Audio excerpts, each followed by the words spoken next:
Right, so I've done a few rows here of plain weave. For sumacing, it's a little bit more of a pattern forming. It'll give you a bit more texture, but you need to follow the same procedure. So I've got my thread, I've got my needle. I'm going to go over 3 of my warp threads, but then come back on myself 1. And do the same again, over 3, so counting the one I'm on, 1, 2, 3, back on myself 1. Over 3, 1, 2, 3, back 1. Get my tail out of the way. Over 3, back 1.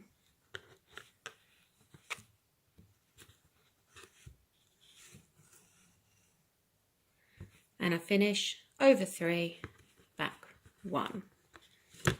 Now you can see that I'm getting a much more loop sort of texture here. Let's turn it around so you can see a bit better. Yeah. Now what the sumacing will do is make it look a bit like a knitted texture on the surface.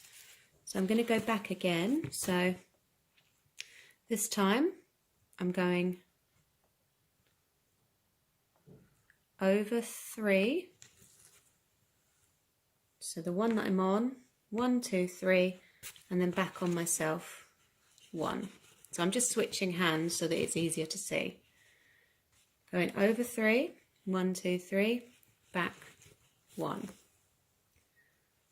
Over 3, 1, 2, 3, back 1. Keeping the tension. Now I'm going to use my fork to bring those together. Over 3, 1, 2, 3, back 1, and I should finish on over 3, back 1. So I'm just going to move the camera around so you can see that texture a bit better. So you see here the 2 rows of sumacing are looking a bit more like a texture that's been knitted rather than woven. Now if you keep doing that, it will bubble up and be much more of a texture. So I'm going to do a few more rows and then we'll have a look at a twill weave. So I've changed to a slightly thicker wool to show you the twill weave, just so that it would stand out a bit more. I've threaded my needle, I've forked down my weaving so it's nice and firm, and I'm trying to keep the tension nice and even. So with the twill weave, we're going to be going over 1, under 2, over 1, under 2, over 1, under 2. Okay, now my first row, don't pull it too tight because I don't want to pull that wool right through.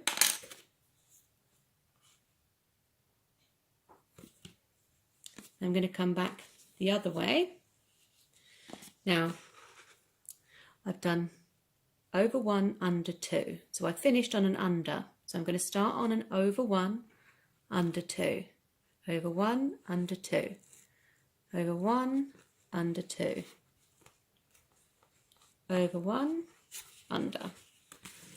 Now this pattern will build up. It's quite subtle to start with. The more you do it, the more you'll see the pattern developing. So I'm going to go back again. I left off on an under. So I'm going to start on over 1, under 2. Over 1, under 2. All the way back along the length of my weaving.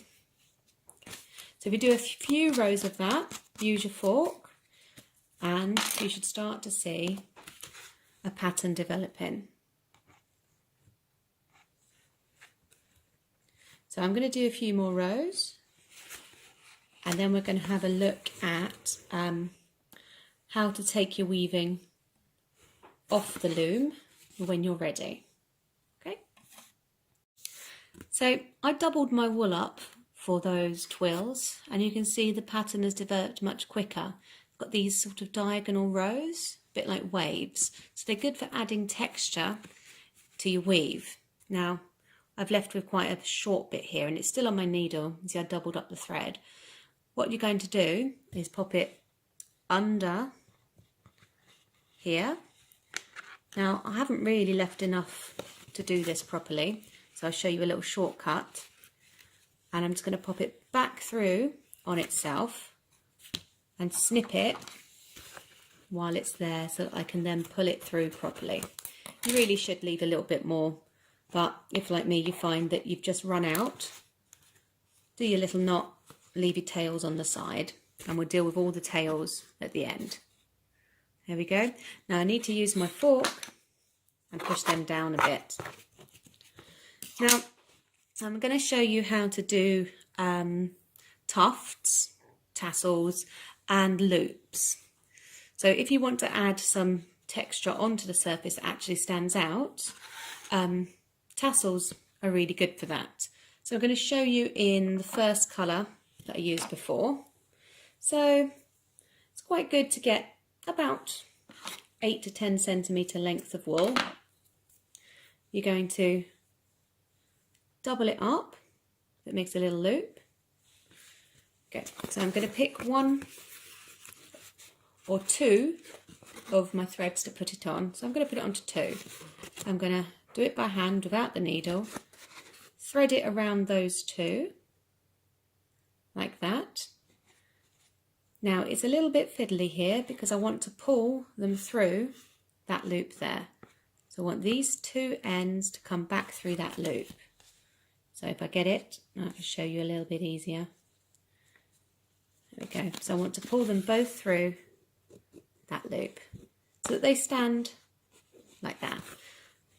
So if I do another couple to show you, keep them all quite long until you're ready to cut them all to the same length. So I'll show you again. 8 to 10 centimetres of wool. I'm going to put it over, okay, under 2. It's hanging like that. I'm going to bring those 2 ends and bring them back on themselves through that loop.